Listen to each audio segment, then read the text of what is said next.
Hablaremos esta noche de Dante Gabriel Rossetti, un poeta inglés, como su nombre no indica. Poeta y pintor, por suerte, señor. O por cierto. Rossetti nació en Londres en 1828. Su padre era un refugiado italiano, un liberal, un hombre que se había dado al estudio de la Divina Comedia.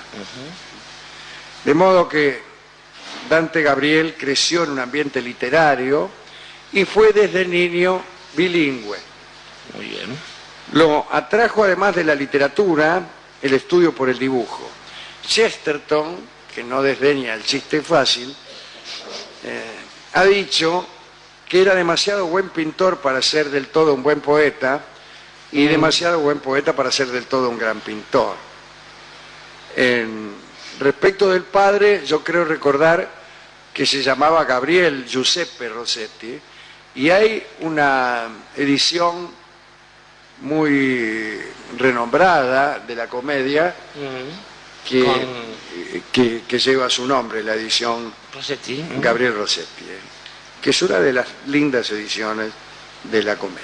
De las lindas y miles de ediciones. Sí, de las miles y miles. En el Museo Británico conoció, de un modo parcial, la obra de los primeros pintores prerrafaelistas. ¿Qué eran los pintores prerrafaelistas? No pintores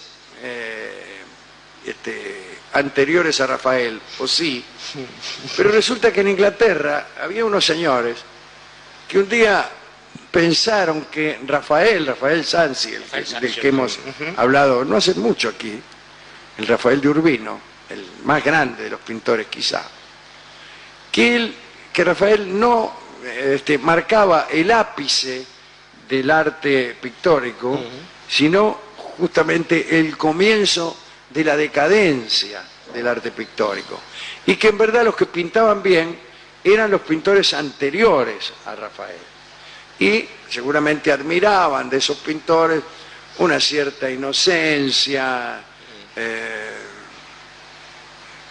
no sé, los admiraría posiblemente por sus defectos, siendo que las virtudes de Rafael eran tan académicas que producían un poquito de encono. De molestia, ciertamente. Bien, todavía el caso es que a esos tipos que tenían esa opinión sobre Rafael y que se esforzaban en pintar como los pintores anteriores a Rafael, digo, de la Francesca, todos esos pintores más inocentes, un poco ayunos de perspectiva, etcétera, a esos pintores se los llamó prerrafaelistas, por más que vivían en Londres, allá en las puertas del siglo XIX.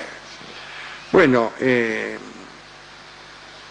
creyó que también, junto con los prerrafaelistas, que los anteriores a Rafael eran superiores a él, y con un grupo de amigos, pintores y también poetas, como por ejemplo William Morris, fundó una sociedad llamada la Hermandad Prerrafaelista, con la que publicaron una revista para difundir su doctrina y también la doctrina de la nueva pintura y su poesía. Un dato curioso es que él no quiso visitar nunca Italia, a pesar de llevarlo en la sangre y en sus lecturas. Y como estaba de moda además en esa época, ¿no? El sueño de todo inglés bien educado era viajar a Italia para conocer el sol y para conocer el arte, ¿no? El arte del Renacimiento, todo eso. Estaba pensando que también, siendo amigo de William Morris especialmente, no sé si estará señalado aquí, tenía alguna relación con los socialistas, especialmente con un grupo socialista llamado los Fabianos.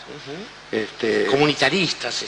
Algo así, sí. Bueno, según parece, Rossetti era un hombre de pasiones fuertes y de carácter violento también. De tanto frecuentar academias de pintura y de dibujo, un día conoció a una muchacha llamada Siddal y se enamoró de ella. Ella se convirtió en la modelo de casi todos sus cuadros. Muchos pintores, casi todos, han tenido una modelo preferida.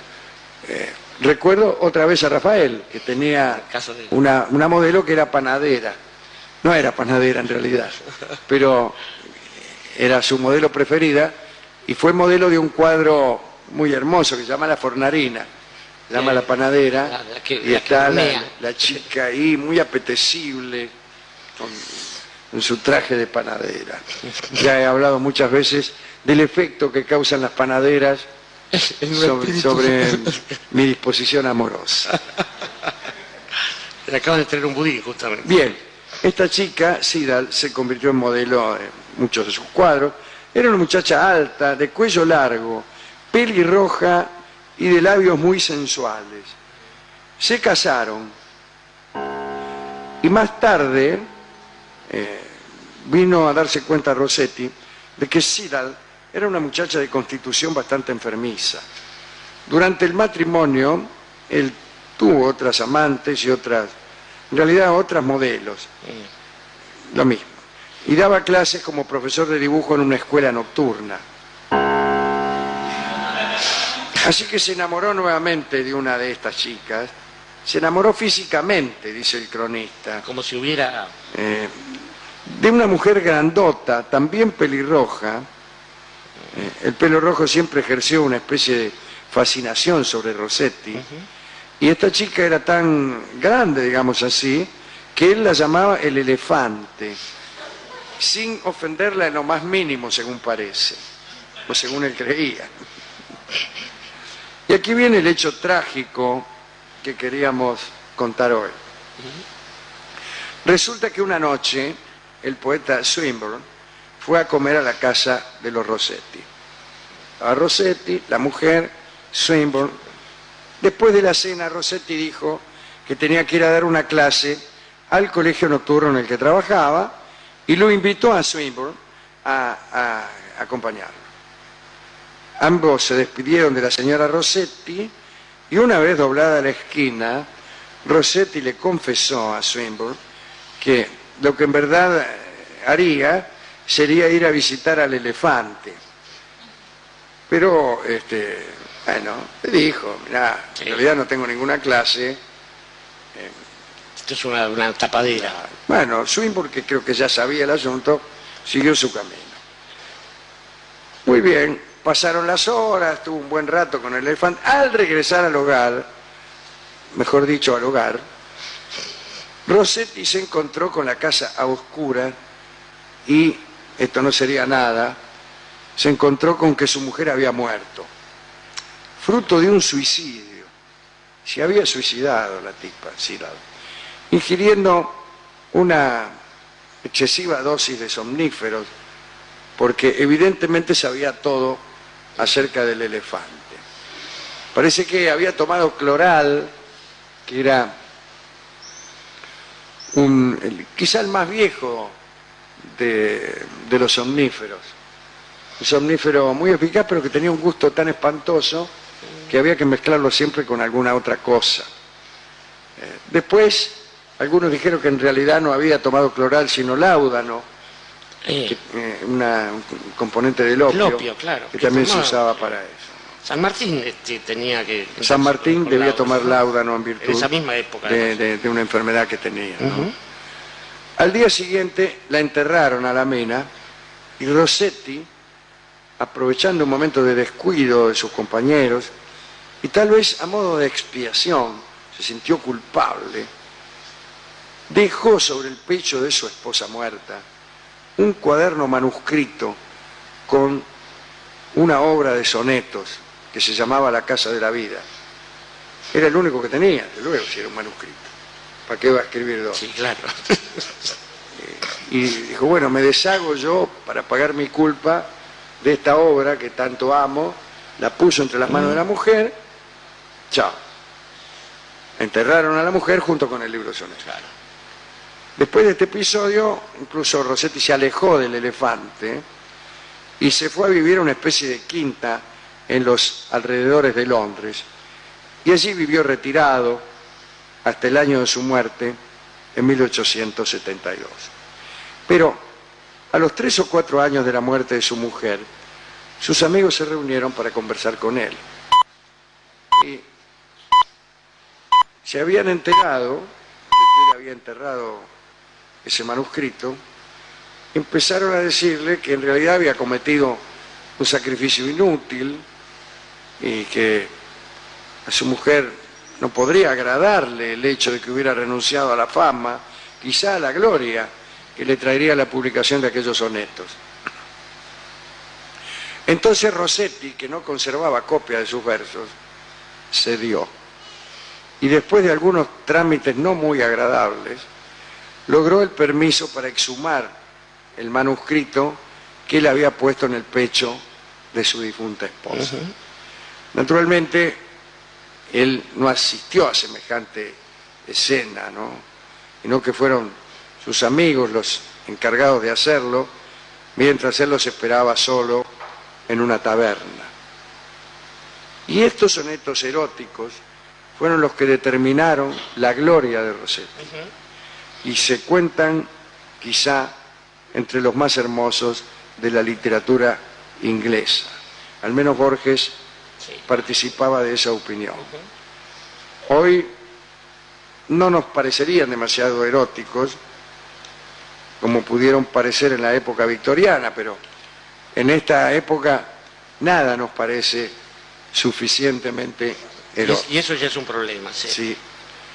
Como dijimos, Rossetti, o como no dijimos, Rossetti muere bruscamente en 1872 en esa quinta, en cuyo fondo había un pequeño jardín zoológico con canguros y otros animales raros.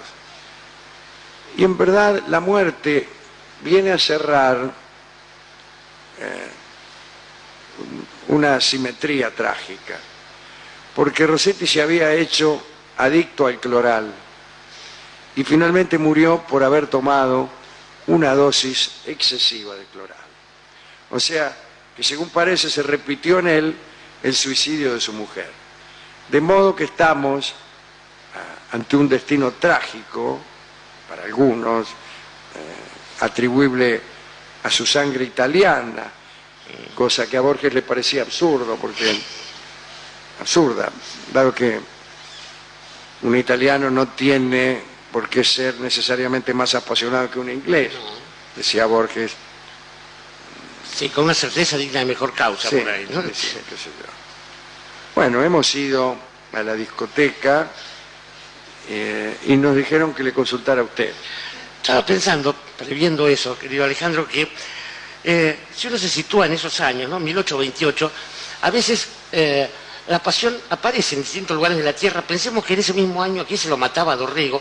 Quizás no había muchos de esos muchachos de buena familia pensando en escribir poesía, sino quizás más preocupados por hacer la patria o la guerra, que a veces son cosas diferentes. Algunos de ellos no desdeñaban. Pero no desdeñaban justamente, Claro. lo hacían con cierto pudor, porque había una Sí, tarea. claro. Mientras que para estos muchachos británicos la cosa era la inversa. Incluso el gesto de un tipo como Lord Byron, cuando va a pelear por la libertad griega, les parece un exceso, porque lo importante de la vida pasaba por entregar todo el esfuerzo posible a la creación de una obra. Claro, en Byron fue al revés. En Byron, Fue al revés que en los generales argentinos que condescendían a la literatura. Exactamente. Él era un literato que condescendía al heroísmo. bueno, y a él le fue la vida en eso y a algunos generales argentinos también le fue el honor, pero bueno. Y estaba pensando después, ya enfocados en Dante Gabriele Rossetti, que el comentario de Chesterton es malvado. Uno nunca le pidió a Michelangelo Buonarroti que sus sonetos fueran tan buenos como la Capilla Sixtina. No, claro. No hay por qué pedirle a Dante Gabriele Rossetti esto. Lo que sí debe haber sido un cuadro dantesco, nunca mejor dicho, la esposa, la osamenta de la esposa con los poemas encima. Pero me parece que lo que caracteriza a toda esta gente es una especie de narcisismo desenfrenado, que es lo que quizás más actúa en contra de sus hazañas y de su poesía. Una conciencia de sí tan grande que podía tomar como un sacrificio que su obra, por más que hayan sido buenos poemas después de todo, fuese algo entregado a la nada, como un Claro, sacrificio de la ya humanidad. entregarla, no ir a rescatarla. No, entregarla entregarla a la nada es un es gesto de una soberbia. demasía, claro. Y es una barbaridad. Y me da la impresión de que muchos de ellos, incluido, bueno, sobre todo Percy Shelley, por ahí, más que Byron, han circulado por el mundo de una manera curiosa, casi como criaturas de alguna especie gigantesca, Justamente, bueno, esta muchacha a la que se llamaba el elefante, pero digo, sin miedo a los predadores, cuando estaban sujetos al peligro de cualquier predador, y también sin esa especie de levedad que tienen las crías, algo así, algo que sonara muy estridente, muy expuesto y con toda inocencia, como quien dice, hubiera dicho Dante Gabriele Rossetti, a Baby Elephant Walk, o como el paso del elefantito. Y el paso del elefantito es una canción que escucharemos ahora en la versión de Henry Mancini, que fue compuesta ciertamente en homenaje a esta dama cuyo nombre se ha perdido. Alguien que se hace llamar el elefante corre el serio riesgo de que su nombre se pierda en el olvido. Yo hago una última dedicatoria para mi amigo el elefante Weinberg, que es la única persona que yo conozco a quien le digan el elefante. El hombre elefante. Muy bien. Henry Mancini, el paso del elefantito.